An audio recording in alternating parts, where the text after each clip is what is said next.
Good afternoon, everyone. I'm Congressman Tom Rooney. I'm coming to you from Washington, D.C. to give you an update as to what happened this week in Congress.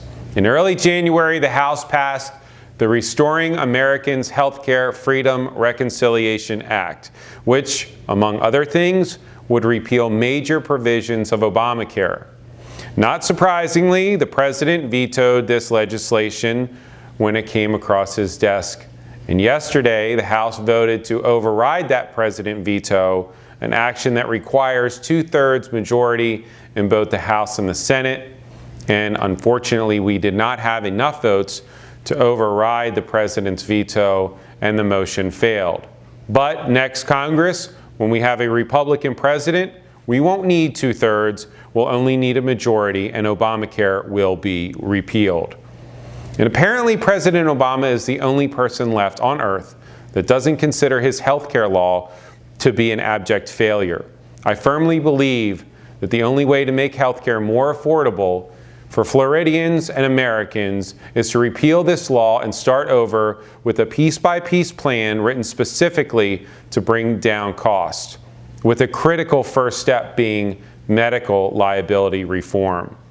Again, I'm optimistic that come November, we can actually start to create positive change and roll back this and other terrible Obama administration policies that have been acted over the last 7 years.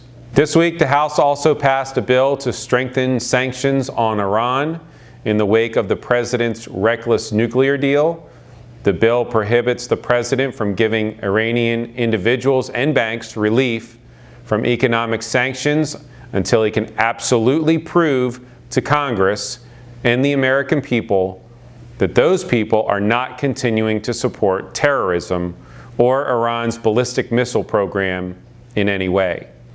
Iran is not a nation we can trust, and this bill will prevent more funds from going to the world's largest state sponsor of terrorism. That bill is now in the Senate, and it's my hope that they'll pass it soon. And finally, while we all love to watch our kids play sports, we never want to see our children get injured. So this week, I introduced a bill titled the Youth Sports Concussion Act to help protect kids like mine from serious injuries while they play sports. The bill ensures that protective sports gear is properly advertised and marketed. So if you buy a helmet for your child that says it reduces the risk of concussion, you'll know that you're buying something that is actually scientifically proven to help keep your child safe. Safety standards in youth sports are so important so that my 3 sons are able to play on a safer field than the ones that I once competed on. And finally, for you NFL fans, I'm going with the AFC and the Denver Broncos. I look for Peyton Manning to be calm, cool, and collected, but the bright lights of the Super Bowl will be too much for the untested Carolina Panthers. I want to thank you all for taking the time to listen to this message. I hope that your families have a great weekend.